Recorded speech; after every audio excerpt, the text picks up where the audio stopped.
I streak my hand over the glazed mirror in front, a fog that hides me from myself. The hot shower exhales from the pores of my skin. I look at a reflective canvas of clothes littered across the white marble tiles behind my gaze.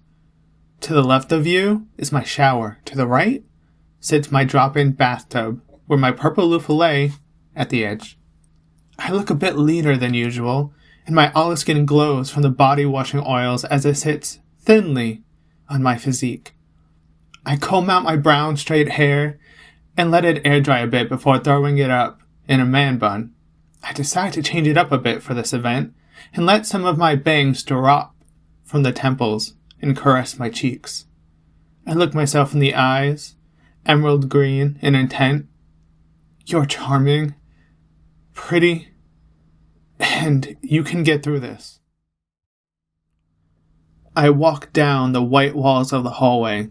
Fancy lighting hangs jaggedly on either side of the walls, and exotic flowers and relic vases are fixed in a classy fashion.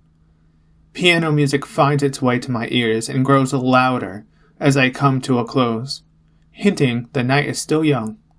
Chatters of men and women can be heard as I hesitantly stand at the edge of a long staircase.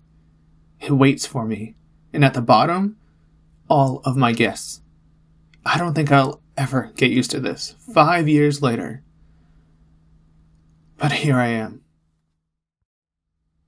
Swiftly, I am pulled aback as a flush of warmth comes rushing to my cheeks, my hands, my lips, my everywhere. It's him, Brantley.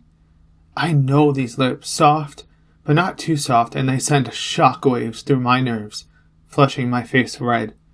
I open my eyes to the freckled bridge of his nose and his pearly gray eyes lusting for me.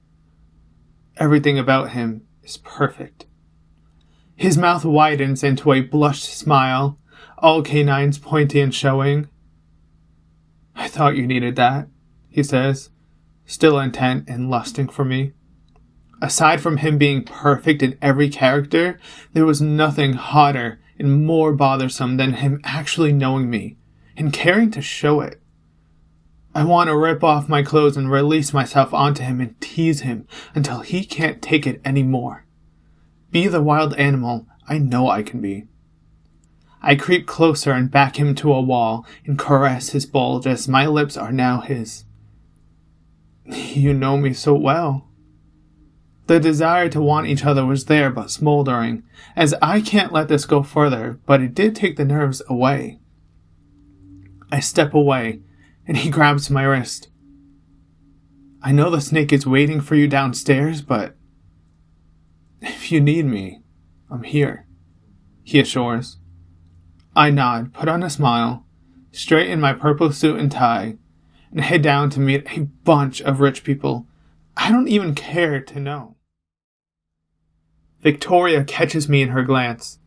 Her eyes are the most intimidating thing about her. Black voids that suck you in. Oh, Rowan, darling, it's about time you've honored your guest with your presence. She stealthily scorns. Her smile, painted with red lipstick, covers how she really feels. Prudence, this is Rowan. She hands me over to a red-headed woman wearing pearls that strangle her neck but boasts her wealth. I flash a quick smile. I apologize.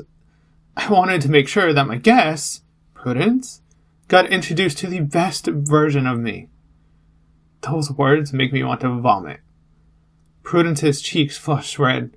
Don't apologize, she smirks. He is quite handsome, Victoria. I can practically see drool leave her lips. Victoria smiles and pretzels me in her white, icy arms. I am so glad you both got introduced. Prudence is a confrère. And my dear, she grabs Prudence's hand into her own. Enjoy yourself. Victoria second glances me. It seems that you have outdone yourself. Is that a new hairstyle? I thought I'd change it up a bit. A slight smile slips on her. Next time, perhaps play it down a bit because she was way too excited. She boffs. I snicker. Perhaps next time, just don't invite her. Dozens of strangers flick past my vision as we cross from room to room, each having its own decorative theme and filled with expensive antiques. Large traveler palm plants and aged white vases sit in the corners of the main lobby. The skylight above us makes sure they express a beautiful, vibrant green hue.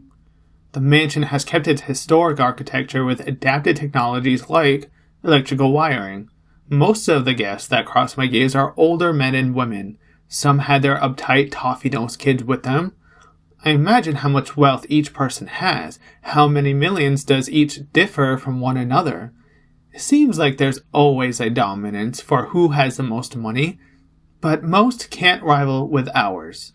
After all, this is the point of inviting them to the party. Victoria and I finally reach the outback patio.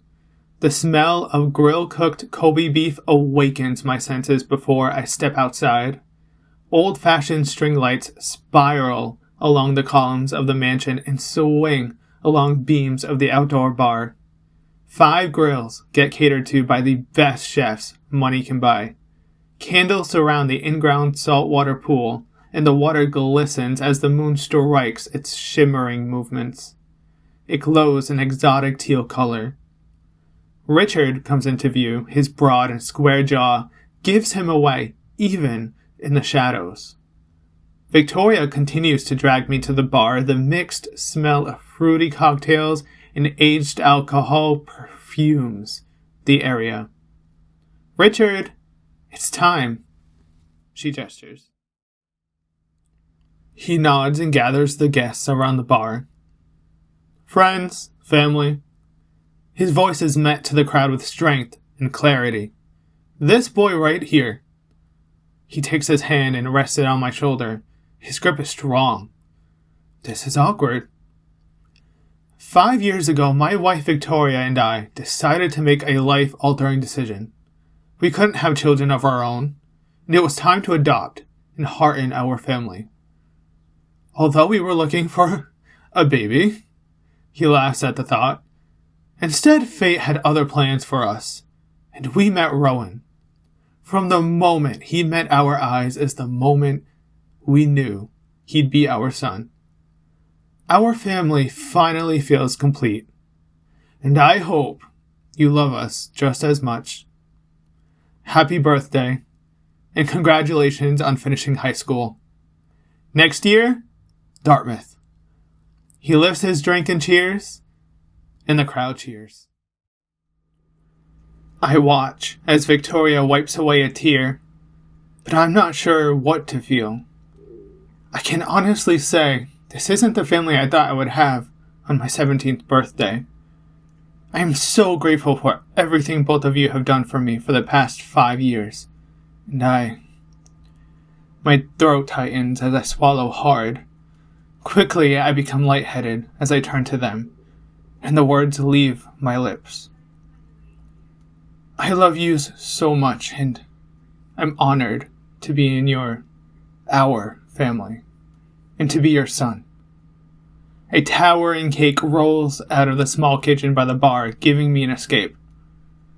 Excuse me, I have to use the restroom. The toilet is no match for the lies that retch out of me. My stomach flexes inwards as bile forcefully expels. I've never lied to the point of vomiting. The truth is that I despised my foster parents. They aren't awful people, but they did make the decision to take me in and not my sister. I know they only picked me because I'm pretty. I'm an ornament for them to dangle in front of their backstabbing rich friends. I can never love people who intentionally separated me from my only real family. The only family I have left. Brantley is by my side, being the best boyfriend I could ask for. He's more of the actions speak louder than words kind of person, and hands me a face cloth to clean myself up. He takes my hand, and I lift off the floor into his embrace. The silence was comforting, and he knew that about me. I want to stay here, in his warmth, and listen to his heartbeat. He unhinges me. I know that was hard, and I'm proud of you for being as strong as you are being. His eyes are sincere. I'll catch up with you later. You have somewhere to be, right? I nod and grasp his hands, my fingers feeling their ways through his, and take in the surreal moment. I sneak out from the party. Nobody's truly there for me, so it's not realized I'm gone. I look down at my phone. Alex texted me half an hour ago. I was so caught up in my emotions, and now I'm late. I climb over the rugged architecture of the stone wall. The gates have cameras and a bouncer checking off guests. Looks like a lot of teenagers are trying to crash my party. Even if I knew them, it's not like they know me anyways. The party is heard from several blocks, and as the night neared 9, the real party is beginning. The old rich folks go home, and the young rich teens with the chaperone adults take over. It's a ritual at this point. The silence of the streets calm my nerves, and the warm, crisp air is refreshing. Few street lamps stand in the neighborhood. Complaints of too much light pollution have resulted in dark streets. It is against the state law, but money can buy out anything in this world. I take a few turns down a few more blocks until I can't hear my party anymore, and I cross the threshold that separates the rich from the poor. I hug myself as the breeze picks up and fully realize I forgot to change out of the suit. I'm going to hope nobody notices me so I don't get mugged. I sit beside a wooden wall of a kid's playground. Where are you? I text. Hey! I jump out of my skin as she appears in front of me. Oh, jeez. You scared the life out of me. She laughs hysterically, filling the air with her sinister, yet angelic laugh. Oh, come on. Don't go getting rich on me, she jokes. I see her shadowy figure in front of me, the moonlight outlining her small but well-built frame. I miss hearing her voice and her laugh. The longer we are separated, the thicker her southern accent gets, a mimic of her household's talking. I lift off the ground, wiping myself down. Oh, thanks for that. I playfully roll my eyes. We start a stroll around the playground. I literally cannot stand my boss. I want to slap him. One day, Rowan, he's going to get it. Either him or his customers. She vents. I ruffle her hair teasingly. Still feisty as ever. How are things really, Alex? If you need money, I get a huge allowance every month. She pushes me teasingly. I don't want your rich people money. It's enough that you pay my phone bill, Ro. I look at her sternly. How are things at home? It got silent. She takes my hand into hers. Stop worrying about me, bro. I'm fine. I can take care of myself, okay? I've been with them for 5 years now. She shrugs. Things have gotten better. I unbind my hand from hers and give her an uninvited hug. She flinches when I rest my arms across her back, but she instinctively squeezes me like she'll never see me again. I love you, Rowan. A tear rolls down my cheek onto her sweater. The truth is, after all we've been through, every time feels like the last time. The longer we are apart, the more estranged we become to our very different circumstances. I wish this could last longer, like we didn't have to go back to our separate lives. I love you too, Alex. Happy 17th birthday.